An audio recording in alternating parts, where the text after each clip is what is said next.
lá, formalmente iniciando a nossa live de hoje. Quero dar as boas-vindas, a gente está com a online. Lembrando que a lista de presença para certificação está ali no chat, no comentário fixado. Vocês podem ir acessando, decorrer da nossa conversa, registrando sua presença, deixando a sua opinião. Isso é muito importante para que nós, professores, possamos estar aí buscando alinhar as condutas e estar sempre oferecendo espaços de construção de conhecimento alinhados às demandas de vocês, e eu sempre gosto muito de poder ouvi-los. Então, por favor, participem ali da nossa enquete.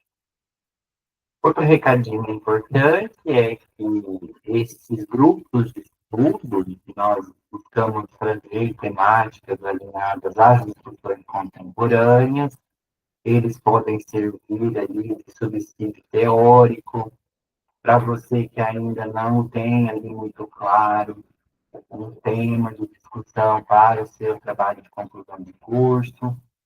Uma vez que todos que estão aqui necessariamente vão participar, né, vão efetivamente construir ali o seu trabalho de conclusão de curso no final da sua formação. Então, esses grupos de estudo, eles também têm como finalidade estar aí alinhando as discussões, trazendo ali para vocês, né, questões teóricas que vocês podem ali ter um clareamento de ideias para efetivamente construir o seu TCC. A Franciele falou que a minha voz está um pouquinho ruim, eu vou colocar o microfone aqui, ver se deixa a receptividade da minha voz melhor. Aí vocês vão me dando um feedback aí, por favor.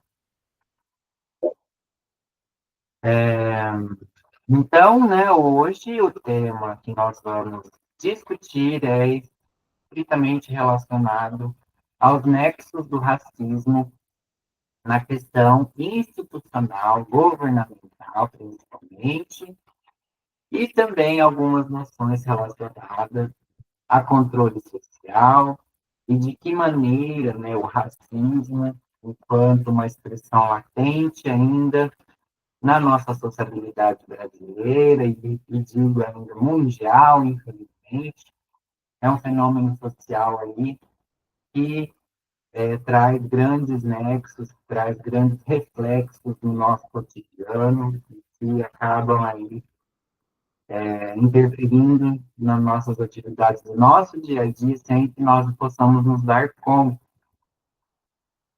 Então, eu trouxe ali, né, algumas discussões que eu elenquei lá do nosso material base, né, que já está, inclusive, disponibilizado para vocês. Vou até colocar aqui novamente o link do texto base que a gente utilizou para construir a nossa discussão de hoje, porque aí, enquanto eu vou falando, vocês podem ir passeando lá pelo texto, dando aquela olhadinha amiga nele, né? Então, né, não precisa ser algo muito rígido, muito estanque, né? Então, aproveita você que não conseguiu, né, fazer uma leitura mais apurada do material, dá uma olhadinha lá, o prof vai colocar o link aqui para vocês, e conforme a gente vai trazendo as discussões, a gente vai efetivamente, né, organizando as ideias. Eu vou, assim, preparar o link,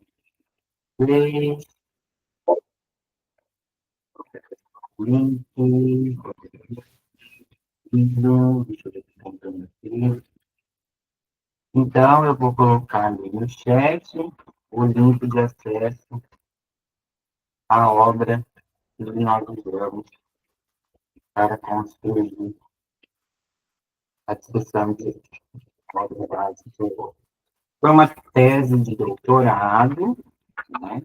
E eu gostei muito, né, da abordagem que a autora dessa tese teve, porque ela trouxe eixos de discussão fundamentais, como, por exemplo, a conceituação a respeito do que é a governamentalidade.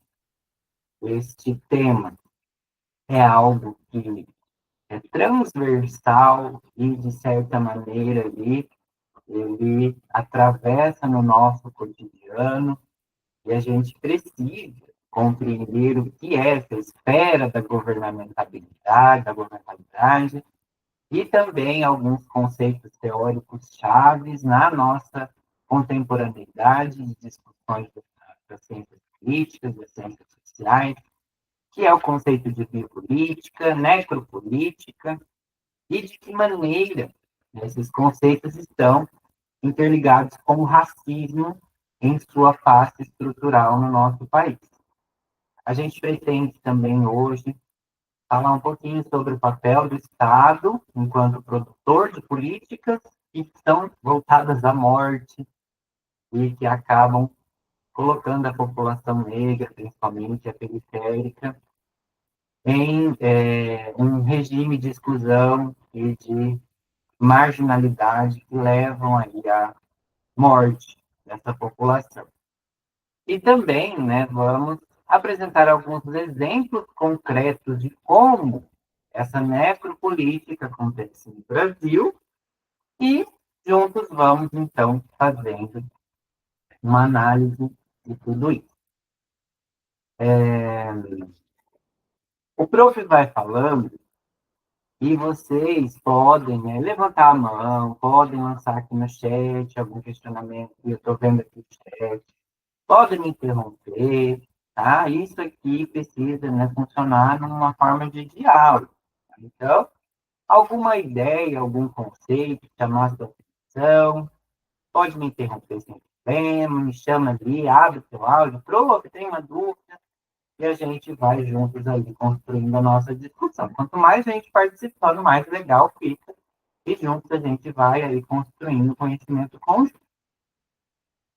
Então, para falar de governamentalidade, né, a gente efetivamente precisa situar, né, o governo, a esfera governamental, em si como um grande problema político. Então, o que o prof quis dizer com isso? Por que a esfera governamental ela é um problema político? Se a gente for fazer um recorte, de acordo com a nossa autora, principalmente a partir lá do século XVI, que o governo ele passa a migrar de uma estrutura aristocrática, onde nós tínhamos a figura, né, de uma soberania, de um governante que era escolhido pelos poderes sobrenaturais divinos, para exercer toda a sua soberania, seu poder absoluto sobre as vontades e desejos da população de um determinado local, e que eram, né, estruturas de governo vitalícias, onde esses reis, os soberanos, eles praticamente ali tinham um poder incontestável e vitalício, totalmente, né? Era traição à coroa, qualquer manifestação que viesse em uma perspectiva de se questionar esse poder que era eminentemente enviado dos céus.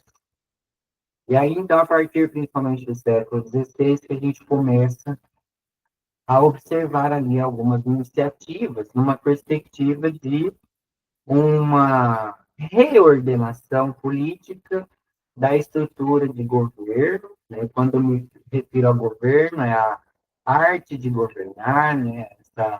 Esse conjunto de elementos de decisão que alinhava ali, né, políticas, programas e toda uma série de conjunturas ali relacionadas à condução do cotidiano, das comunidades, das cidades de informação e consolidação. E aí, a partir daí, o governo nasce, né, essa ideia de um governo em si, mas já com áreas de um grande problema político. E a política em si, a definição da política é a arte de governar. Então, o governo em si seria a manifestação dessa arte do governo. E aí passa-se, então, a migrar, né, o pensamento onde não era mais possível, né, manter aquela autocracia, esse poder absoluto de soberania. Então, era necessário que as sociedades, as cidades, a informação começassem, então, a pensar em estratégias de administração do cotidiano da população, da vida das pessoas, mas de uma forma mais organizada, estruturada, por meio de legislações mais, né, encorpadas e, de certa maneira, ali, transcrevessem, né, as demandas, os desejos, os modos de vida. Então, até a autora destaca o nosso grande pensador do século XX, que é Michel Foucault, onde ele fala que esse poder, né, antes autocrático, soberano, onde vinha de cima para baixo, sem questionamento, ele começa, então, a ser ali, reestruturado, repensado, reordenado, e se iniciam, né, então, as iniciativas a nível de legislação. Meio torto ainda, mas iniciou-se ali por volta desse momento. E aí, nessa perspectiva, né, dessa governamentalidade, a gente, Foucault, inclusive, traz que o governo em si, a estrutura governamental, ela se baseia nesse conjunto de estratégias, de normas, onde existem ali, né, forças de repressão, de coerção, estruturas legislativas que possuem necessariamente ali um poder de mando, um poder de disciplinamento, e essas estruturas legislativas, normativas, esses dispositivos legais, eles acabam sendo, então, aplicados de forma ampla, e isso baliza as condutas do cidadão. Né? Nós, cidadãos, né, que vivemos em uma realidade de sociabilidade conjunta, coletiva, nossas condutas, elas são efetivamente, então, reguladas e disciplinadas por meio desses dispositivos legais que o governo operaciona. E aí, então, né, a gente precisa ter claro, né, que o governo nada mais é do que essa centralização de um poder que representa essa coletividade e que ele se manifesta, né, em inúmeras instituições sociais, como hospitais, escolas, departamentos públicos, e todas essas instituições sociais ali possuem, então, né, normatizações, legislações, instrumentos normativos que regulam a nossa existência, tanto a nível privado, né, como na nossa estrutura intrafamiliar, nós temos legislações que trazem, né, a preservação da harmonia familiar, a preservação da integridade da mulher, da criança, do idoso, da pessoa com deficiência, e todas essas questões, elas afetam diretamente o nosso cotidiano. E aí, a gente precisa ter bem claro isso. O governo, então, é força de condução, de representação coletiva por meio dos dispositivos legais, regula efetivamente nossas condutas e nossas atitudes, ações. Aí a primeira reflexão que o Prof traz, se você nunca parou para pensar nisso, né, é se efetivamente o governo é uma força diretiva e está ali presente no nosso cotidiano, a gente pode afirmar com 100% de certeza que o modus operandi dessa governamentalidade, desse governo, a forma como o governo em si coordena todo esse sistema intrincado ali de instituições, de legislações, isso vem ocorrendo de uma forma ética, né? E ética, quando eu falo, é no sentido assim, de atingir efetivamente objetivos de assegurar a toda uma população alvo desse sistema de governo condições dignas de vida, de existência, acesso a serviços essenciais, direitos essenciais, liberdade, respeito, que são, né, principalmente os grandes, né, princípios constitucionais do Brasil, já levando a discussão para o lado, né, do constitucionalismo, que a Constituição Federal em si é o principal instrumento normativo, é a principal ferramenta, ali, o principal dispositivo legal que regula nossas condutas, o governo que está à frente disso, operacionalizando, na opinião de vocês, ele está bem conduzido, está bem alinhado a esses princípios, esses instrumentos legislativos, normativos estão efetivamente ali, assegurando condições dignas de sobrevivência a toda uma população brasileira. Aí eu pergunto, né, isso para vocês. Não precisa ser retórico, tá, gente? Vocês podem responder, tá bom? Podem participar aqui. Para iniciarmos, então, a nossa reflexão sobre essa esfera governamental, de conduta, de controle de condutas civis, né? Fica aí, então, a primeira pergunta. E especificamente, então, né, essa governamentalidade, que é a expressão, né, concreta desse poder de ação do governo, que foi o termo que Foucault criou para descrever justamente o exercício deste poder governamental sobre as nossas vontades, sobre as nossas, né, decisões e condutas enquanto sociedade civil. E aí, né, tendo, né, por raciocínio inicial que a governamentalidade ela nada mais é do que uma espécie de racionalidade política que organiza a ação governamental, a coerção acaba sendo ali, então, uma das principais estratégias para, né, que as estruturas governamentais, a governamentalidade, né, o próprio governo em si consiga manter o equilíbrio social, a harmonia, né, a boa convivência e a sociedade como um todo rodando, funcionando. E aí, por isso que a gente tem que destacar que a coerção, a força coercitiva, a gente tem inúmeros instrumentos e aparatos coercitivos, né? Que o governo mantém, nós temos as Forças Armadas, temos a Polícia Militar, temos a Polícia, a Guarda Civil, a nível municipal, que são assim, as principais ferramentas coercitivas, né? Que são gerenciadas pelo governo, pela governamentalidade. E aí a gente tem, né, na outra ponta, nós, cidadãos comuns, que devemos, então, abrir mão de nossas liberdades, nossos desejos plenos, da plena satisfação de todas as nossas vontades, em nome da boa convivência social, em nome de uma sociedade, né, coletiva, né, para que nós possamos manter a sociedade funcionando, para que nós possamos manter, né, com que todas as instituições sociais funcionem plenamente.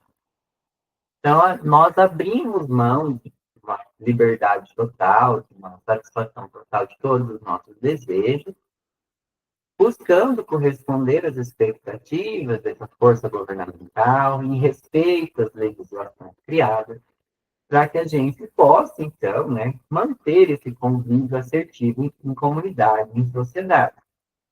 E aí, novamente, vem, né, mais uma perguntinha filosófico-existencial, né?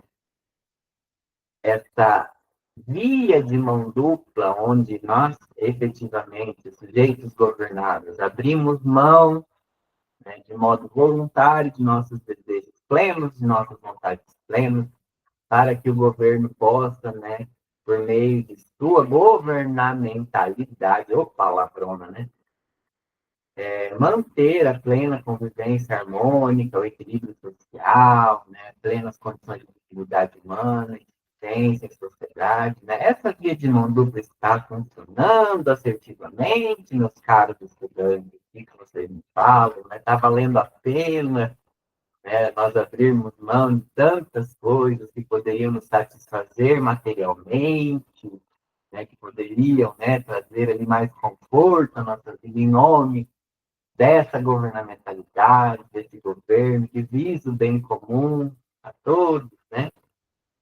Fica aqui mais essa pergunta. Mas por que a gente está falando disso? Porque nosso grupo ia falar sobre o racismo estrutural e a forma como esse racismo acontece.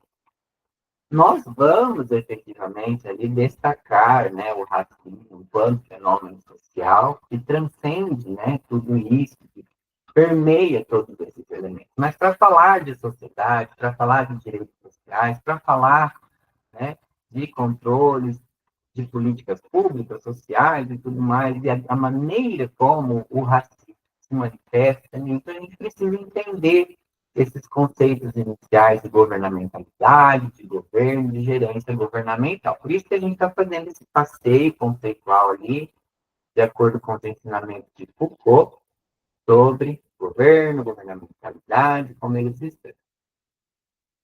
E aí, Foucault ainda foi mais além. A nossa autora lá da nossa tese de doutorado, ela destacou ali, né, algumas questões, né, que ainda estão intrinsecamente arraigadas na nossa estrutura governamental contemporânea, que é a maneira como o poder do governo, do Estado, a forma, a cara que a governamentalidade se apresenta para nós no nosso cotidiano.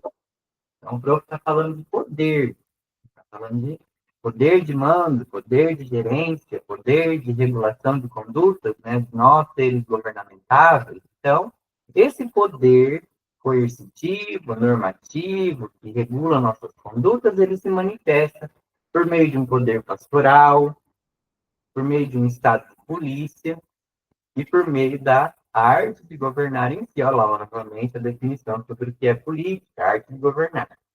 Então, Foucault faz essa pequena divisão, onde ele coloca ali que a governamentalidade ela se apresenta na nossa sociedade, ora por meio, né, de laços de poder pastoral, onde, né, inúmeras influências da igreja, né, quando eu falo igreja, é instituição religiosa, não apenas de uma filiação filosófica, né, específica, mas a igreja como um todo, ela sempre influenciou na estrutura do poder, principalmente na Idade Média, a Igreja Católica, né, onde ela trouxe ali grandes nexos de influências para a constituição do governo, da governamentalidade. Então, esse poder pastoral, onde as pessoas enxergam, né, a estrutura governamental, a estrutura legislativa como forma de salvaguarda de suas vidas, né? Tem pessoas que acreditam firmemente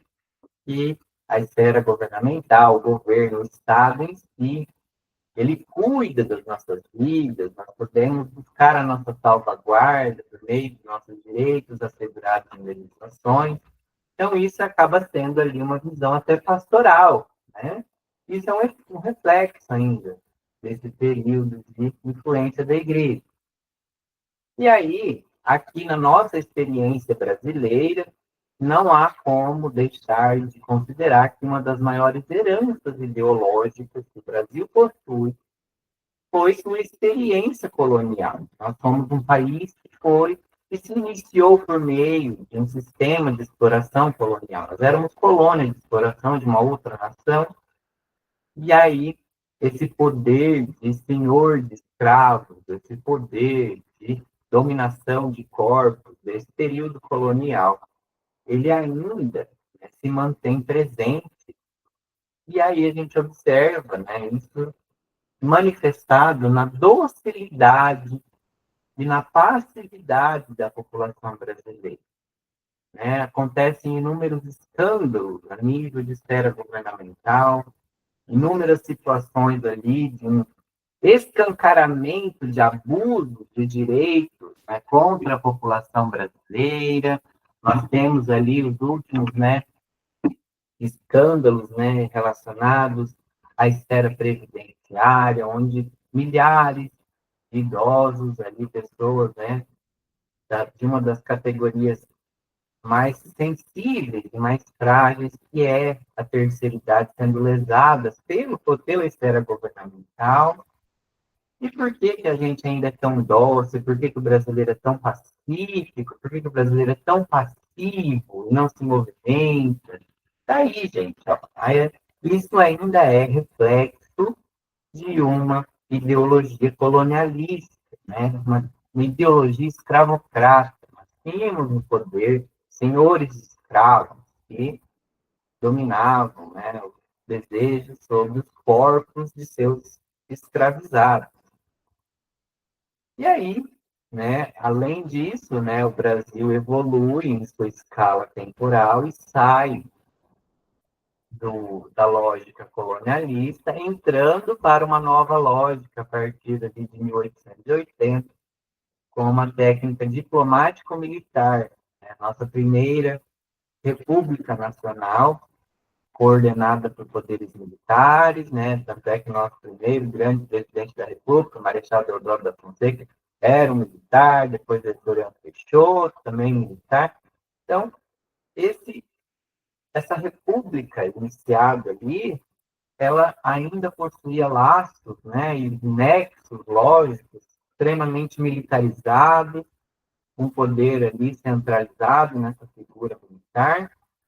E estes militares, por si só, eles também tinham grandes conexões com os oligarcas, né? Os grandes fazendeiros, aqueles que ainda eram senhores escravos, que ainda tinham um poder de dominação muito grande e que posteriormente passaram a ser empregadores da grande massa de imigrantes que compôs a mão de obra da classe trabalhadora brasileira ali no período do início da República Velha. Então, esse poder militar aliado a um poder de oligarquia agrária, com esses grandes, então, ali, senhores de engenho, traz consigo, até hoje, até a nossa contemporaneidade, essa visão de que nós devemos ser obedientes e sem questionar as estruturas do governo, né? Porque quem estava no poder desde aquele período é quem manda, quem pode, obedece, quem tem juízo. A gente vai falar um pouquinho sobre isso. E ainda a gente vê, né, uma lógica de um estado de polícia, né, de regulação de conduta de uma forma agressiva. Então, o controle governamental ele é permanente e vigilante, onde a gente vive num estado constante de tensão, de regulação e vigília sobre o nosso comportamento, onde o estado de polícia ele pode vir a te oferecer uma punição, caso você tenha um desvio de conduta daquilo que é considerado aceito. E aí a arte de governar novamente acaba girando em torno, então, de uma lógica onde o próprio Estado, a própria figura governamental, tem total poder para decidir quem pode viver e quem deve ser descartado dessa lógica. Então, a gente começa aqui já a desvelar alguns segredos, algumas verdades ali ocultas, onde toda essa estrutura biológica que o prof. deu até aqui tem por finalidade reforçar e, de certa maneira, legitimar esse poder de decisão do Estado para que chegue ao ponto, inclusive, da estrutura governamental poder decidir quem vive e quem pode ser descartado da sociabilidade contemporânea.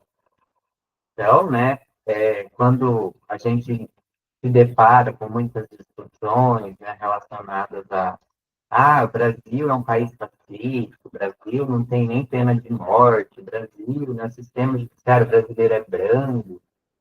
Se a gente for analisar ali de uma forma mais racionalizada, a nossa estrutura governamental atual, né, ela é extremamente agressiva, ela é extremamente vigilante, ela é extremamente ali, opressiva diante, né, das vontades da população brasileira.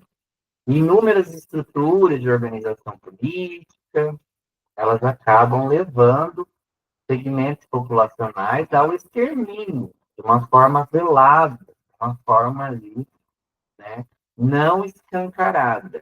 Então, né, a gente observa esses fenômenos sociais ali de um genocídio que a gente pode considerar como sendo um genocídio silencioso, genocídio mascarado, né, que acaba não sendo a olhos vistos.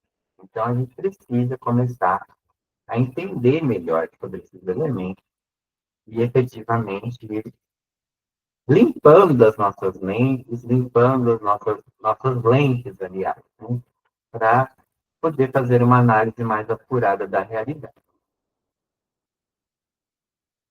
E aí, né, a gente acaba, então, né, trazendo, né, destaque a esse governo brasileiro, onde ele ainda é uma grande casa grande, que não possui uma senzala visível, mas, né, como uma grande casa grande de senhor de engenhos, ainda temos estruturas de poder onde, né, uma pequena minoria privilegiada, eminentemente branca, exerce o poder central de decisão e todos aqueles elementos ali do período colonial, período escravocrata, elas, né, trazem consigo ali um conjunto de pensamentos eurocêntricos, ou seja, né, nós temos ali ainda muito presentes em nossa estrutura governamental brasileira, elementos e valores ali voltados ao interesse do atendimento das camadas populacionais raciais brancas, das pessoas que possuem ali uma identificação racial branca, e esse racismo que antes ali estava instituído a nível de colônia, a nível escravocrata, ele se atualizou e se torna, então, agora, uma nova força de naturalização da, da exclusão social e da marginalização das raças consideradas inferiores à branca, né, em especial a raça negra, e também a raça indígena. Então, a herança ideológica do período colonial nada mais do que esse racismo velado que legitima elementos e valores, né, da raça branca, excluindo ou naturalizando práticas de exclusão da raça negra e de demais raças ou grupos minoritários. Aí a Franciele, ela traz aqui um pensamento. A governamentalidade e as verdades subjetivas requerem um olhar clínico e cirúrgico sobre todas essas camadas, pois o tecido social que temos no Brasil ainda controla e, infelizmente, não conseguimos autonomia, pois vai para muito além da colonização dos territórios, raízes ainda que sangram nossos afetos e relações de modo que comportamos. Exatamente, Francine. Você ali conseguiu, de alguma maneira, sistematizar e organizar aqui todos os elementos de discussão que o prof trouxe inicialmente da aula até agora, e é justamente isso, né? Esses elementos subjetivos, escamoteados, essas verdades incômodas, mais sutis de naturalização da exclusão, naturalização da marginalização, que acabam ali impedindo, inclusive, né, a nossa própria sociedade brasileira de evoluir. Infelizmente, a gente percebe que isso vai para muito além do Brasil também, né? Mas aqui a gente vai tentar focar um pouquinho nessa experiência governamental brasileira. E aí, né, além de toda essa questão em volta ao racismo sutil, não sutil, o racismo que vem ali trazendo a legitimação desses interesses de uma classe branca, nós ainda temos, né, alguns elementos que precisam ser destacados, como a questão do patrimonialismo, onde a expressão, né, do nosso poder governamental e a governamentalidade enquanto, né, a expressão ali, na verdade, perdão, da esfera governamental, ela é permeada por ideais de patrimonialismo, onde acabam, né, sendo observados em inúmeros espaços, né, vocês ali já podem, enquanto, né, pessoas observadoras, já podem ter percebido, né, o privilégio de pessoas que têm, né, vínculos de proximidade afetiva ou familiar daqueles que são os que representam o poder governamental, seja a nível municipal, estadual, federal, a gente percebe, né, que há esse privilégio, né, essa alimentação desse tráfico de influência, por assim dizer, né? Então, o Brasil, ele, infelizmente, né, ele é marcado por isso, então são formas ainda arcaicas de dominação, onde os meus compadres têm maior privilégio quando se fala de esfera governamental. Então, a nossa autora, ela até traz uma frase bem potente aqui, onde ela fala que a nossa república, ela trocou a coroa pelo fuzil.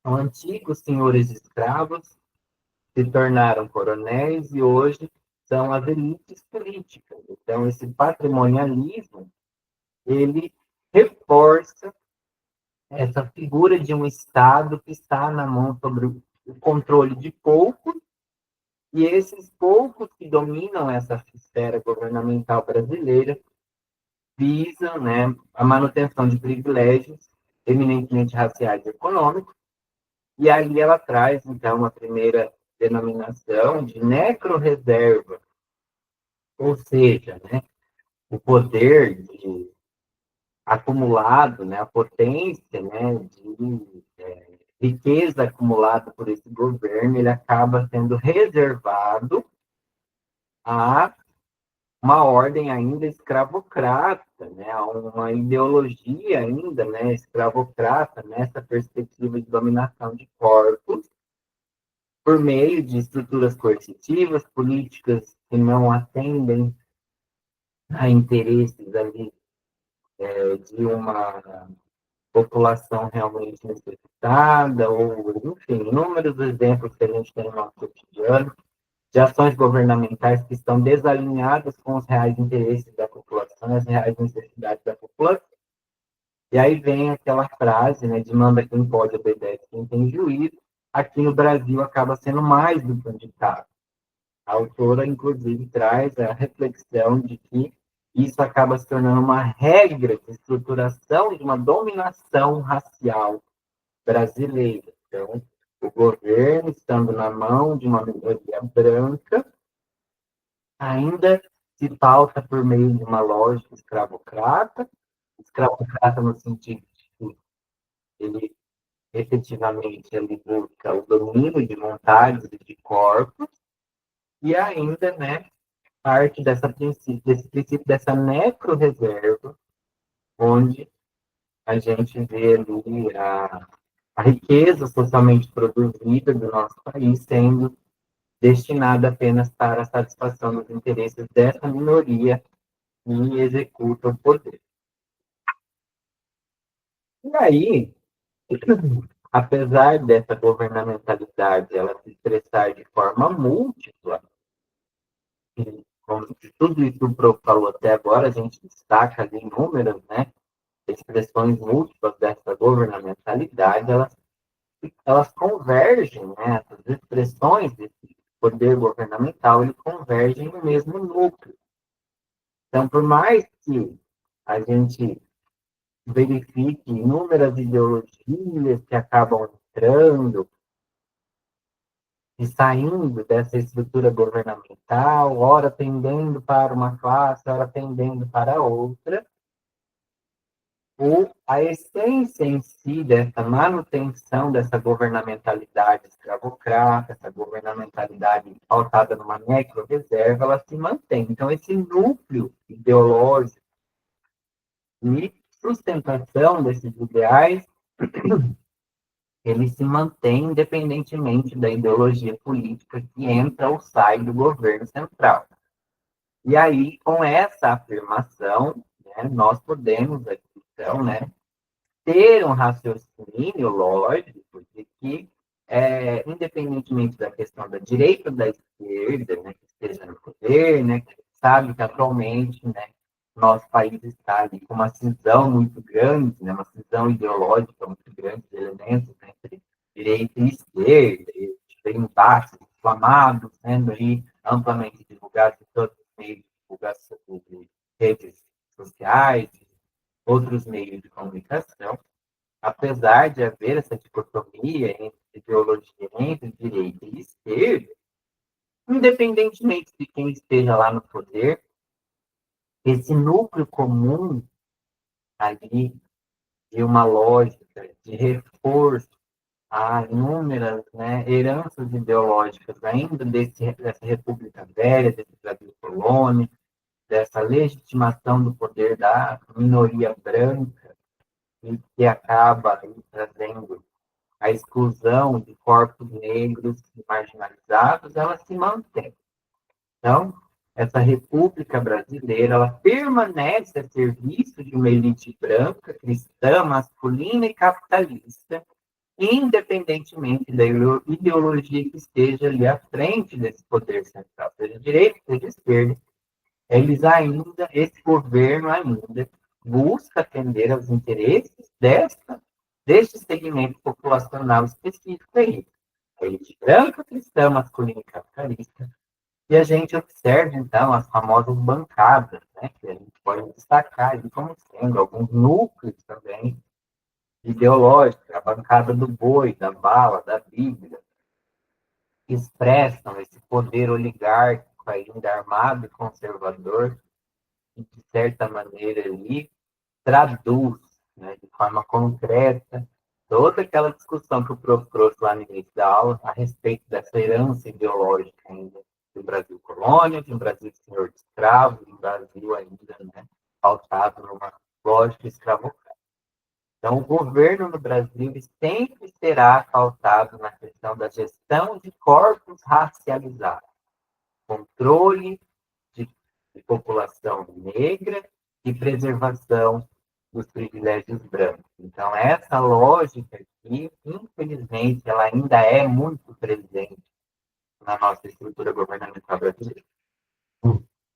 E aí isso nos leva, então, né, à próxima reflexão, que é o fato de nós estarmos, então, imergidos, né, numa sociedade cujo governo é racista. O nosso governo, nossa governamentalidade brasileira é extremamente racista.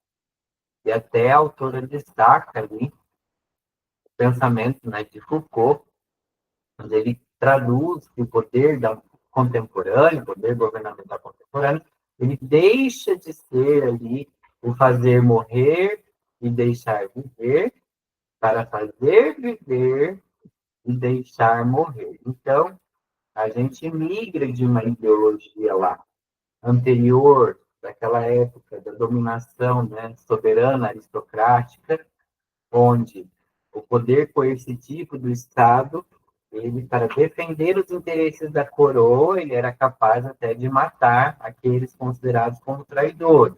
Fazia morrer e deixava viver aqueles que eram obedientes a essa coroa. E essa nova lógica, a nossa nova lógica governamental contemporânea, ela permite que aqueles que estão enquadrados, né, nas grandes oligarquias, né, favorecidas pelas estruturas atuais do governo, possam viver plenamente, tá? Venham fazer viver. Eles que conseguem ter seus caprichos, os seus valores ali em sintonia com as estruturas governamentais atuais, vivem plenamente. Ao passo que aqueles que não estão enquadrados neste cenário de privilégio acabam morrendo gradualmente em função de uma série de fenômenos sociais, de exclusão social e de marginalização. E aí vem um outro pensador que a nossa, né, a nossa autora destaca, que é o Silvio Almeida, e ele fala que, infelizmente, essa lógica, né, do fazer viver e deixar morrer, ela ainda é extremamente racializada.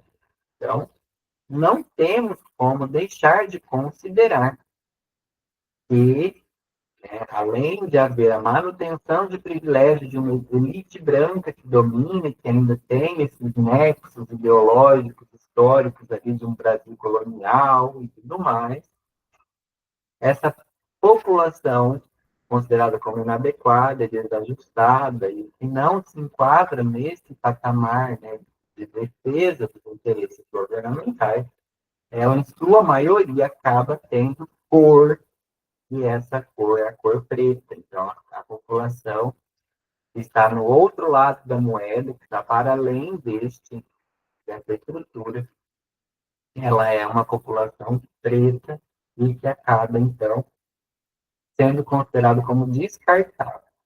Em alta, o conteúdo, ele está, né, todo lá na tese de doutorado que o prof escolheu para fazer a nossa discussão de hoje. E aí, se você quiser, depois do nosso slide aqui da apresentação, o prof disponibiliza também. A impunidade realmente nunca acaba sendo, né, explicitada, né? Essa sensação de impunidade, ela nunca ocupa espaço nas discussões públicas. Tudo isso que o prof está trazendo aqui, se vocês observarem, né, ele nunca é alvo de debate, ele nunca é efetivamente ali uma pauta de discussão, né, de forma pública, de forma ampla. E quando a gente passa a enxergar as vidas negras como descartáveis, quando a gente enxerga, então, por meio dessa decisão racializada, de quem deve viver, de quem pode ser deixado para morrer, nós estamos ali falando, então, do nosso primeiro conceito central, nosso primeiro eixo de discussão, que é o biopoder. É o poder governamental centrado na escolha de qual, né, critério biológico o ser humano ali terá como sendo alvo, né, de políticas de proteção, de políticas de defesa de sua dignidade, de sua liberdade. Então, aqui a gente tem um critério biológico que é a raça, é uma decisão racializada.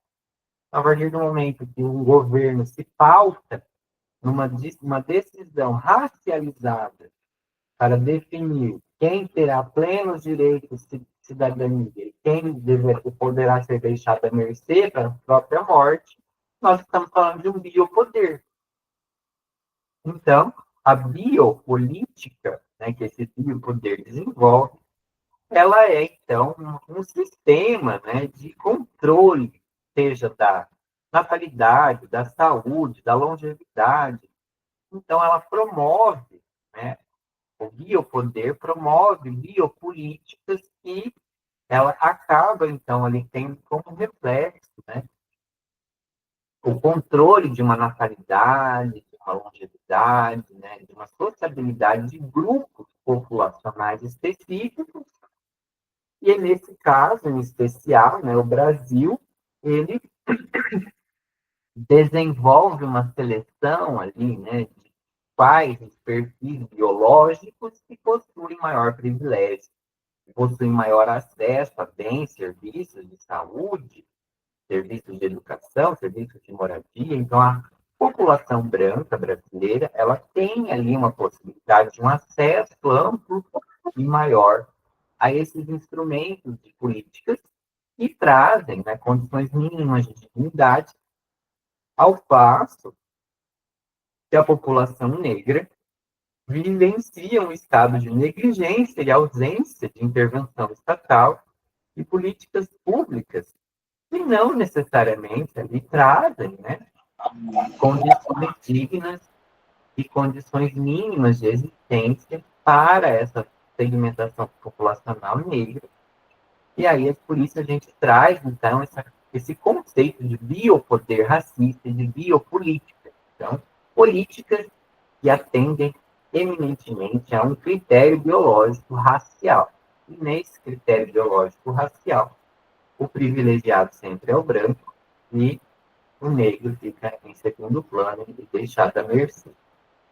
E o que mais, né, assusta e chama a atenção ao nosso olhar é que são as parámetros para analisar que o Brasil ele é uma população, ele é um país, né, formado ali por um contingente populacional negro. Nosso país possui muito mais, né, a nível quantitativo, pessoas, né, negras ou pardas, em detrimento ao branco. Então, nosso país, né, ele possui, a sua população majoritariamente é formada por pessoas negras, pardas, e o branco, ele é considerado, então, em termos quantitativos, nós temos menos, uma população branca menor do que uma população negra. Essa população branca, mesmo que quantitativamente seja menor, ela domina, as estruturas governamentais são pautadas em nome dos seus interesses, e aqueles, né, que são, justamente, ali, representam a maioria populacional, que são os negros, e os pardos são deixados para morrer à mercê. Então, tudo isso chega a ser até assustador, né? E aí, né, a gente parte, então, para mais um conceito central de nossa discussão de hoje, que é a necropolítica. Nós acabamos de falar sobre o poder, biopolítica, políticas pautadas em critérios biológicos para definição daqueles que serão favorecidos, interesses que serão favorecidos. E, além disso, a gente observa que nós temos também, né, neste nosso cenário brasileiro, expressões de uma necropolítica. Nós temos aqui Mambembe, nosso grande pensador contemporâneo, onde ele traz a conceituação a respeito do que ele considera como sendo uma necropolítica. Então, para ele, é todo e qualquer regime de poder em que um Estado administra diretamente a morte de sua população. Então, nós temos aqui o nosso cenário brasileiro pós-colonial, onde um governo que se pauta na manutenção de interesses de uma classe racial branca, com políticas que são pautadas por meio de critérios biológicos, de discussões raciais, de decisões racializadas, e, com isso, o grande impacto é a negligência da população negra e a sua consequente ali, morte em decorrente da ausência de uma intervenção estatal mais precisa. Então, a partir do momento que o Estado ele faz tudo isso de modo deliberado, ele está, então, de certa maneira, né, se utilizando da morte, do controle da morte da população, como um instrumento de manutenção do seu poder. Então, essa necropolítica, né, ela se manifesta por meio de um extermínio daquela população considerada como sendo indesejada, aquela população considerada como sendo, né, a inadequada. E aí a gente observa essas práticas de necropolítica por meio, né, de cenários onde há esse extermínio sistemático dessa população, chacinas observadas, né, constantemente, abandono hospitalar, violência policial. Então, isso acaba sendo ali, um estado de genocídio velado, que ocorre, né, de forma restrita, em ambientes restritos, longe das visibilidades, né, das mídias, e isso acaba sendo, então, ali a realidade de muitas populações, principalmente em locais onde há uma concentração maior de pessoas negras. E aí, para que a gente possa entender um pouquinho mais sobre como é a manifestação de uma necropolítica, eu trouxe aqui alguns exemplos práticos, né, conforme, inclusive, né, do que a nossa autora ali traz em sua obra. Um exemplo, né, de como uma necropolítica ocorre é a atual forma de gerência da política penal, né, a política de, voltada ali para o sistema penal, sistema prisional. Então, nós temos ali um super encarceramento, né, da população negra e periférica, onde a gente vê que há uma dicotomia, que há uma diferença de trato. Né? Quando um homem branco, né, que tem ali, detém um status social, comete um crime de colarinho branco, ou um crime que ali necessariamente afeta toda uma coletividade, ele não é imediatamente preso, existe todo o processo legal, o direito ao contraditório respeitado, existe toda uma série de ritos ali que são rigorosamente seguidos antes de efetivamente nós observarmos que esses indivíduos ali, representantes dessa classe social branca, tenham a sua liberdade ali suspendida. Agora, quando a gente observa crimes de menor potencial ofensivo cometidos por indivíduos da raça negra, a gente vê que essas prisões elas são ágeis, são rápidas, elas acontecem e essas pessoas acabam perdendo a sua liberdade, tendo a sua liberdade suspendida de forma muito rápida. Isso gera, então, um fenômeno de superencarceramento dessa população e também, né, ao passo que a gente vê que há um abandono, né, dessas pessoas encarceradas, onde a gente tem ali, hoje, né, chega a casa de quase 1.200.000 encarcerados em todo o Brasil, e desses 1.200.000, quase 400.000 ainda aguardam julgamento, aguardam que o seu devido processo legal ali, de certa maneira, vai configurar se realmente ele é culpado ou não, merece ou não estar preso, nem sequer aconteceu ainda. Ele continua ali, aguardando isso de forma encarcerada. O nível de letalidade policial também, ele vem se tornando ali cada vez mais expressivo, cada vez mais agressivo, e inúmeras chacinas acabam acontecendo. Quem aqui ainda se recorda da chacina lá do Jacarezinho, que ocorreu no Rio de Janeiro em 2021, onde, né, houve um extermínio, né, de 28 pessoas, sem que houvesse uma devida justificativa que, de fato, ali, né, trouxesse qualquer maneira de explicar, né, uma ação tão agressiva que levou à morte de quase 30 pessoas. A polícia ali, ela traz essa justificativa de que era uma guerra às drogas, mas todas as pessoas que acabaram sendo vítimas dessa ação nem sequer possuíam nexos ou vínculos com a questão do tráfico, e todos os que morreram ali eram pessoas pretas. A norma, né, até destaca aqui que não é somente essa chacina, ela também traz ali o exemplo da chacina do Carandiru, onde houveram mais de 100 mortes, e a maioria também formada por pessoas pretas, e policiais do outro lado também pretos, executando o mandado das autoridades governamentais brancas. Bem lembrado, não? Então vejam, né, como isso, a necropolítica se manifesta.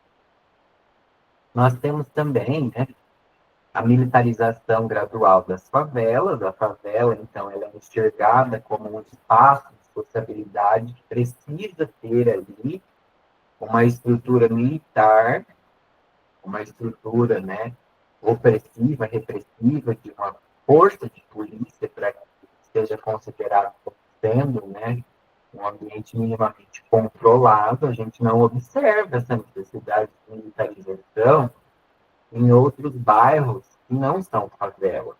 Então, se é necessário que haja, né, um controle estatal maior para que haja a implantação de sistemas de segurança social, por que essa militarização ela ocorre somente nas favelas? Então, a gente vê ali o Estado transformando esses territórios em zonas de exceção. Então, os moradores eles acabam sendo lançados a uma lógica de guerra, com uma presença constante ali de conflitos, né, armados entre facções e polícias. E a gente observa também, a gente vê ali o genocídio gradual da juventude negra. Nossas necropolíticas, elas se manifestam, né, trazendo uma naturalização da morte da juventude. E essas vidas são, então, consideradas como descartáveis. Segurança pública, política de segurança, esse racismo institucional acaba não trazendo ali, observando, né, a juventude como sendo um alvo de proteção, mas um alvo de extermínio, que é muito triste. A gente tem ainda, né? Hoje, após 4 anos, ali, a gente consegue observar a gestão de como a pandemia estava pautada em ideais de necropolítica, uma vez que as periferias, elas simplesmente foram negligenciadas pelas ações estatais, as pessoas foram simplesmente lançadas ao léu. Eu me recordo disso, eu sou, né, profissional da esfera da saúde pública, e foi nítida essa exclusão, né, das populações ali vulnerabilizadas, e até a gente observou ali um total abandono, um negligenciamento dessas populações durante a necessidade de aplicação de medidas de contenção da Covid, e essas populações, elas simplesmente foram lançadas à própria sorte. Também é uma lógica de necropolítica. As populações indígenas, né, como também um segmento populacional amplamente ali abandonado, elas têm seus interesses, seus direitos, principalmente o direito ao território violados constantemente, os territórios tradicionais, os territórios ancestrais, eles acabam sendo invadidos constantemente, e a gente acabou, né, de passar ali pelo escancaramento lá do genocídio dos Yanomami na região norte, onde a gente observou que não havia qualquer ação de política pública que pudesse trazer um respaldo à segurança nutricional e alimentar das crianças e dos indígenas como um todo, do povo Yanomami, e a gente, inclusive, se impactou com cenas semelhantes à do nazismo, onde a gente viu lá, né, pessoas em estado de esqueletização, de total abandono, de total desnutrição, né, caquéticas, agonizando de fome. Então, isso daí é uma expressão clara do que é uma ação de necropolítica. E também nós temos ali a. Boa noite. Oi, boa noite, pode falar, meu querido. Eu sou o Wilton aqui, de Estância Sergipe, do curso de Educador Social. Eu gostaria de fazer algumas pontuações, comentando que de lá para cá nada mudou, né? Infelizmente, ainda é visível, né? Essa forma tão violenta que esse sistema trata a população preta. Eu gostaria de trazer um episódio no dia de ontem, dia 13 de maio, né? Que faz uma referência à abolição da escravatura, entre aspas, Verdade, é uma data simbólica. né? E eu fui convidado para fazer uma intervenção, já que eu trabalho com recital da literatura afro-brasileira como bailarino, e fazer uma fala dentro da educação antirracista. Num colégio, que eu não vou citar o nome aqui, mas a diretora que não está mais como diretora e que não concordou em se afastar do cargo por outras situações, é de outra denominação religiosa, é de outro partido político, e ela fez uma fala grosseira, né, ao chegar da poesia, ao chegar da fala, porque eu fui de turbante e estava com minhas contas, e ela disse que a escola dela não estava aberta para receber negro, periférico, de qualquer outra denominação religiosa. E o diretor atual, como meu amigo, chegou e interviu, até porque iria criar um alvoroço, né, muito grande, porque eu já estava preparado para rebater a fala. Mas, enfim, a gente percebe todos os dias que esse preconceito institucional, estrutural, ele é corriqueiro, né? Ele é agressivo, ele é opressor, e todos os dias eu lido com isso, porque eu trabalho dentro de uma secretaria de cultura, vindo de periferia, vindo de comunidade quilombola, e a gente percebe o olhar diferenciado contra o cabelo, diferenciado ao usar branco dia de sexta, né, diferenciado ao gostar de literatura negra, de literatura preta. A gente percebe o olhar diferenciado porque a gente vem de uma comunidade que tem um histórico religioso de matriz africana, e a gente tenta lidar com isso todos os dias. E se a gente levar isso para dentro, né, a gente não vai conseguir viver, porque infelizmente é uma doença, né?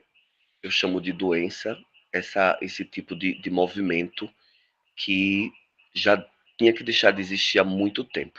E outro episódio foi que no ano de 2003, acho que foi 2003, o governo atual, o presidente atual, veio até o município no qual eu moro, e eu fui, né, recepcioná-lo devido a todo um sistema de representatividade que eu represento dentro da arte negra aqui no município. E no ano seguinte eu fui convidado para ir para o programa de Fátima Bernardes, na Rede Globo, e estava tendo a votação se o presidente ia ser preso ou não. De lá para cá, não consegui fazer a apresentação porque vincularam que eu era artista mandado pelo atual presidente. E isso reverberou de tal forma que eu fiquei desempregado quase 2 anos, sem pertencer a partido político nenhum, né? Só porque eu fui fazer uma intervenção negra, né? Em homenagem ao movimento quilombola e recepcionar a autoridade, que é o presidente, e seja lá qualquer outro presidente, né? Independente de sigla política. Enfim, eu trouxe esses momentos para a gente fazer uma avaliação, uma sondagem que esse racismo de lá até cá permanece, seja institucional, seja estrutural, seja de qualquer outro viés de racismo, de preconceito. E eu estou preparado, né? Me preparando todos os dias para lidar com isso. Isso é diário, cara. Muito obrigado pela atenção. Meu querido, né, sempre é um presente para mim, né, ter o seu relato, ter a sua experiência, sinta-se abraçado e eu, né, só posso dizer que quando a gente consegue efetivamente, né, trazer luz a essa discussão, né, sobre a discriminação racial e trazer, né, o enaltecimento desses elementos, seja aqui dentro da academia, seja em qualquer outro espaço, a gente de alguma maneira contribui para aos poucos ali, talvez, né, construir as bases para a desconstrução desses ideais de necropolítica, de discriminação racial, mas o que precisamos, né, efetivamente levar sempre adiante é justamente esse destaque a essa situação.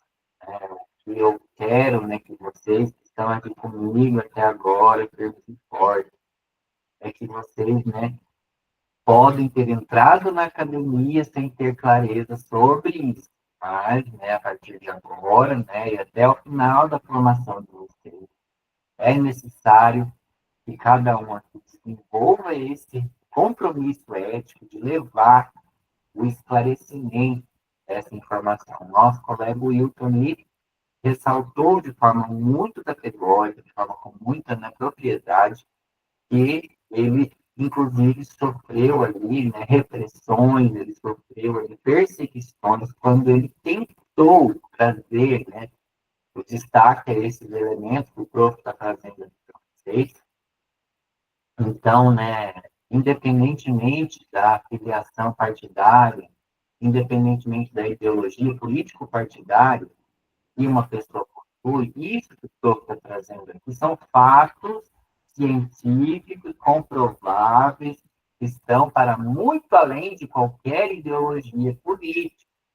Então, né, o que nós estamos discutindo aqui são fatos sociais, são questões cientificamente comprovadas, e que esses elementos eles estão para muito além de qualquer ideologia político-partidária. E é como eu destaquei agora há pouco, independentemente de quem esteja lá no poder central do nosso país, seja direita, seja esquerda, estes ideais aqui, de necropolítica, de biopolítica, de neoconstitucionalismo, de neocolonialismo, eles ainda se mantêm. E isso que nós precisamos, justamente, enquanto sociedade civil, questionar. São heranças ideológicas de um período colonial, escravocrata, que ainda estão muito presentes. Então, isso precisa, né, essa desigualdade racial, essas discussões relacionadas, né, ao favorecimento dos interesses da população branca, isso precisa ser trazido em voga e ser discutido de modo mais aprofundado. Então, né, a gente tem ali uma triste fórmula onde esse biopoder, pautado em ideais biológicos, ele se transforma, somado a esse dispositivo de racialidade, então, né, quando nós falamos de dispositivo de racialidade, o biopoder legitima ali um conjunto de poderes raciais específicos de uma camada populacional branca, tem como resultado a morte como sendo a regra de manutenção de estruturas políticas. Então, nós precisamos, então, né, entender de modo mais profundo aquilo que a Sueli Carneiro traz, né, como sendo, né, essa grande fórmula macabra que leva a genocídios e leva ao extermínio da população brasileira, onde a branquitude acaba sendo ali o valor central de tomada de decisões, de manutenção de estrutura de poder governamental, e todo o valor relacionado à negritude é tratado como descartável. Vejam, né, que até na fala do Wilton, né, todos os elementos relacionados à sua cultura afro foram ali tratados naquele momento de debate, naquele momento de sociabilidade, como simplesmente descartáveis, simplesmente como sendo, né, totalmente ali, dignos de nenhuma atenção. A própria questão da expressão religiosa dele, né, a própria expressão, né, de seus elementos ali de identificação cultural foram discriminados, ele foi alvo ali de uma ação explícita de intolerância religiosa, racismo horroroso, e o que mais nos assusta é pensar que a forma como ele foi tratado foi pública e necessariamente, né, totalmente naturalizado. Esse comportamento do qual ele foi vítima foi tratado de modo natural. As pessoas que estavam ali enxergam uma situação criminosa como natural. E a vítima, o alvo das agressões, acaba sendo visto socialmente, coletivamente, como o inadequado, o errado. Então, isso chega a ser escabroso, hediondo. Nós pensarmos que condutas que levam à dor, condutas que levam ao sofrimento, condutas que levam ao extermínio, acabam se tornando naturalizadas. Então, isso que nós precisamos, enquanto acadêmicos, enquanto integrantes de uma elite intelectual brasileira, levar esses elementos ao amplo conhecimento, independentemente do espaço de discussão que nós estivermos. A Franciele traz aqui também um depoimento, né, onde ela se solidariza com a situação do nosso colega Wilton. Ela também enxerga essa dor de nascer, né, com a pele preta e considera, né, nos seus dizeres ali como sendo um elemento, né, de estigmatização. Onde acaba sendo, ali, aos olhos dela, um carimbo que a gente precisa observar, que a gente nunca acaba tendo descanso na luta. verdades subjetivas, que ela mencionou antes, e que ela precisa, e que levam ela a precisar ler os perigos do mundo que parecem invisíveis aos de pele caucasiana. Infelizmente, nossa pátria não é livre. Muito bonito, Franciele, né? Chega a ser assim emocionante, né? A sua forma de expressão foi até poética e o modo como você transcreveu trouxe ali um sentimento muito grande, né? A gente fica até com a voz embargada agora para falar, de imaginar, né? Que vocês, né? E as demais integrantes do segmento da população preta precisam viver em estado de alerta constante diante de todas essas manifestações ali de políticas racistas. Então, Prof aqui manifesta sua solidariedade e como, né, um dos integrantes desse segmento que tem voz, que tem espaço, que tem acesso a espaços de discussão, eu registro aqui minha luta também incansável de levar constantemente esses destaques, esses debates, nesses espaços que eu participo, para tentar minimamente ali, trazer a minha contribuição nessa luta. Aí o Wilton também trouxe ali que ele gostaria de encerrar a aula de hoje com um texto de Castro Alves chamado Canção do Africano. Claro, sem problema, né?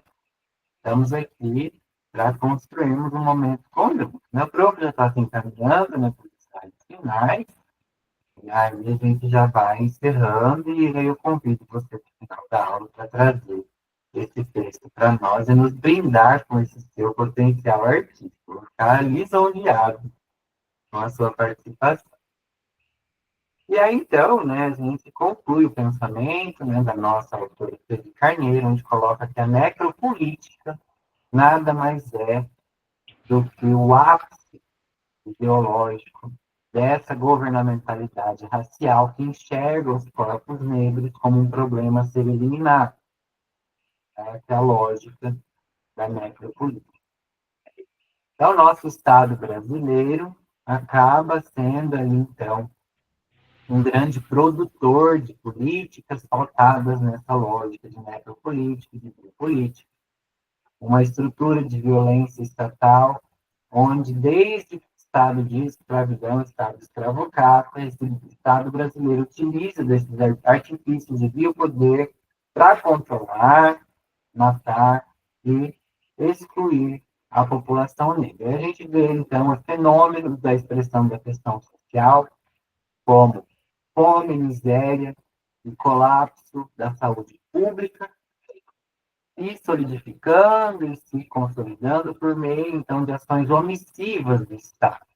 Esses fenômenos sociais, eles acabam eclodindo e, efetivamente, afetando a população alvo, que é a população negra, por meio da omissão. Quando o Estado deixa de investir recursos, deixa de se estruturar, deixa sucatear políticas fundamentais, como a política de habitação, a política pública de saúde, a política educacional. Então, tudo isso, quando o Estado se omite na tarefa de fortalecer essas políticas e atualizá-las às realidades da população atual, isso acaba desencadeando esses fenômenos sociais de fome, miséria, a esses segmentos sociais excluídos. E aí, na contramão, nós observamos ações positivas, ações, né, onde há um investimento estatal, mas que, diferentemente, né, da intenção de oportunizar essas populações vulnerabilizadas, ele investe em ações de coerção, como prisões, como políticas ali que levam a uma execução em massa, encarceramento em massa desses segmentos populacionais pauperizados. E aí vem essa expressão que a nossa autora destacou na sua obra, onde no Brasil, infelizmente, viver ou morrer depende da sua cor de pele e do CEP onde você reside. Então, isso é algo, né, que chega a ser doloroso quando a gente para analisar que o critério para permanecer vivo ou viver em dignidade nesse país acaba sendo a sua cor de pele e o CEP, o endereço onde você vive. Então, a gente também observa que essa desigualdade social brasileira, ela se engendra por meio de um projeto. Então, a desigualdade social, ela acaba ali fundamentando as bases de um projeto de manutenção do poder da classe branca minoritária, e esse projeto ele é pautado pelo critério, né, racial. Então, a gente tem aqui na nossa obra base mais uma autora, que é a Juliana Borges, onde ela destaca, então, que a nossa desigualdade social, ricos e pobres, o distanciamento, né, que a gente possui ali muito grande entre ricos e pobres, ele não ocorre exclusivamente diante de efeitos econômicos, né, de uma sociedade capitalista contemporânea. Mas, no Brasil, essa desigualdade ela é um produto direto deste projeto de políticas racializadas e necropolíticas, de políticas biopolitizadas, voltadas por critérios de biologia. Então, desde o período de pós-abolição, o Estado brasileiro ele se organiza para a manutenção da marginalidade da população negra, seja por meio daquelas ações omissivas, de falta de investimento em políticas públicas essenciais, ou seja, pela repressão. E aí a gente tem ali mais um pensamento de nossa autora, onde ela traduz tudo isso em uma frase de grande impacto também, onde negros são pobres porque são negros no Brasil, e não são negros porque são pobres.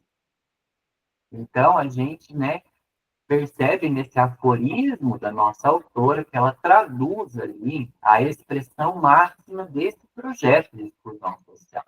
No Brasil, a população negra ela acaba se tornando pauperizada, vulnerabilizada, simplesmente pelo fato de ser negra.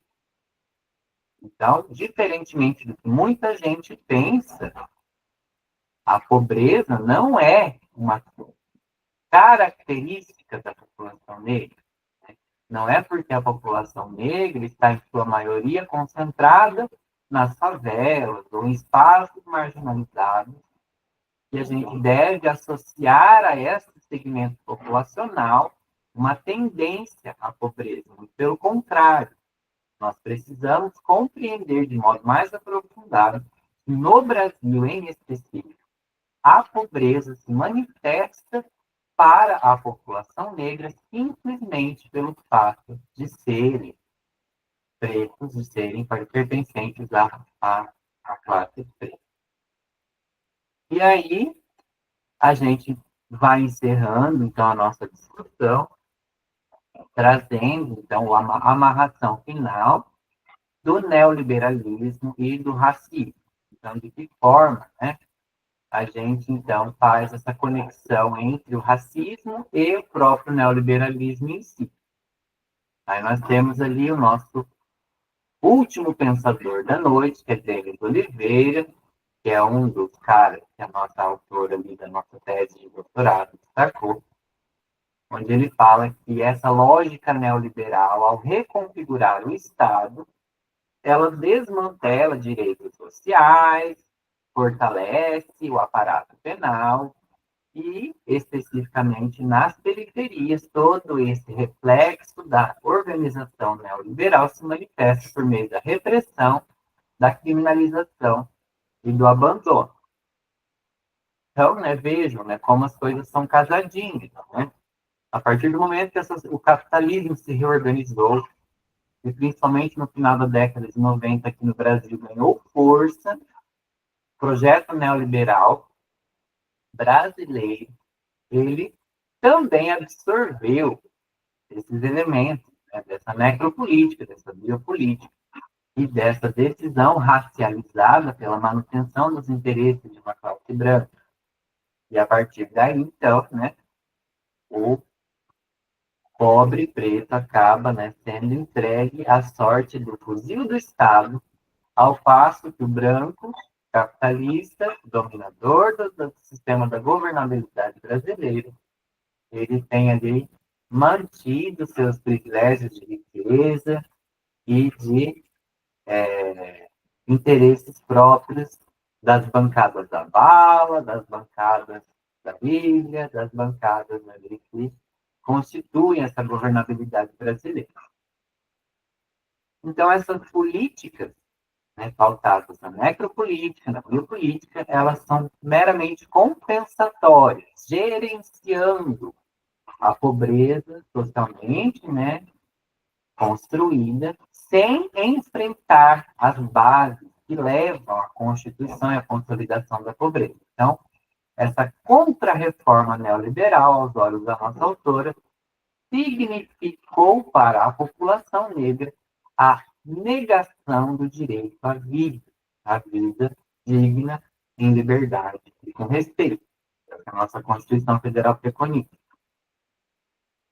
E o nosso último slide de hoje, a gente então destaca o falso discurso de neutralidade estatal que a gente vê sendo amplamente divulgado pelos inúmeros meios de divulgação oficial, onde, né, na verdade, o que realmente impera é este racismo institucional, e quando a gente fala de racismo institucional, a gente fala de um racismo velado que vem fortalecer esses ideais de manutenção dos interesses de uma classe branca dominante.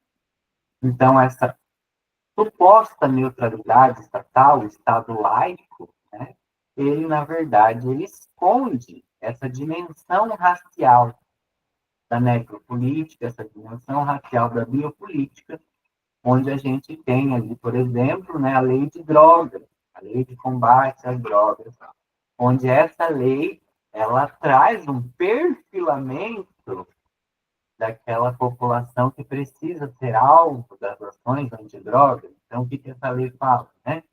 Ela reforça aquele superencarceramento da população da juventude negra e, de certa maneira, ela legitima a administração estatal sobre os corpos negros, né? Sobre esse poder de decidir quem vive e quem morre do Estado neoliberal branco.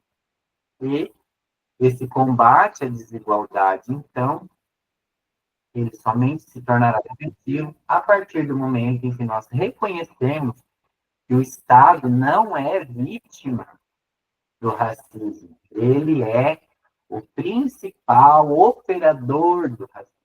O Estado contemporâneo brasileiro, a governamentalidade brasileira, ela precisa do racismo como um critério mínimo de sua sustentação de poder, de manutenção dos interesses ali plenamente, né, desenvolvidos. Então, essa estrutura que é mantida a nível governamental, ela age por meio de decisões políticas que escolhe quem será o visível, aquele cujos interesses precisam ser preservados, e quem é descartável. Infelizmente, a gente sabe que o descartável aqui acaba sendo o pobre, preto, periférico. Então, com isso, o prof. Encerra o blá blá blá de hoje. E agora eu convido, então, nosso querido amigo Wilton, que vai trazer, então, a sua contribuição cultural por meio, né, de sua expressão artística. Fique à vontade, Wilton. Já que você deu licença para este negro falar, não duvide da cabeça que tem coroa ou cocá. Nenhuma vela resiste ao tempo sem se apagar, se não tiver serviço de Deus ou de um orixá. Preto velho vem de longe, Sua crença tem estrada. Moço, eu exijo respeito, sua voz é macriada, não seja tão leviano. Respeite-me, Aruanda. Já faz quase 5.000 anos de existência a minha banda. Às vezes os corações que creem em Deus são mais duros que os ateus e jogam pedras sobre as catedrais dos meus deuses e urubás. Lá na úmida senzala, sentado na estreita sala, junto ao braseiro no chão, entoa o escravo seu canto, e ao cantar corre-lhe em prantos saudades do seu torrão. De um lado, uma negra escrava, os olhos no filho crava, que tem no colo a embalar, e a meia voz ela responde ao canto, e o filhinho esconde, talvez para não escutar. Minha terra é lá bem longe das bandas de onde o sol vem. Essa terra aqui é mais bonita, mas a outra eu quero bem. O sol faz lá tudo em fogo, faz em brasa toda a areia. Ninguém sabe como é belo ver de tarde a papaceia. Aquelas terras tão grandes, tão compridas como o mar, com suas poucas palmeiras, dão vontade de pensar. Lá todos vivem felizes, todos dançam no terreiro, lá a gente não se vende como aqui só por dinheiro. O escravo calou a fala, porque na úmida sala o fogo estava a apagar. A escrava acabou seu canto, para não acordar com um pranto o seu filhinho a sonhar. O escravo então foi deitar-se, pois tinha de levantar-se bem antes do sol nascer, e se tardasse, coitado, teria de ser surrado, pois bastava escravo ser. E a cativa desgraçada deita seu filhinho calada e põe-se triste a beijá-lo, talvez temendo que o seu dono não viesse em meio do sono dos seus braços arrancá-lo. Castro Alves, Canção do Africano, acompanhado com a música do Alabê de Jerusalém, de Altair Veloso. Muito obrigado. Eu que lhe sou grato, Wilson, por esse presente maravilhoso. Que forma mais intensa de podermos encerrar a nossa discussão de hoje. Então, pessoal, né, o Pronto vai se despedindo e eu espero vê-los novamente semana que vem para concluirmos a nossa jornada de discussões. Foi maravilhoso, Wilson. Eu nem vou falar muito, eu vou começar a chorar aqui. Só sou gratidão. Né? Muito obrigado por tudo.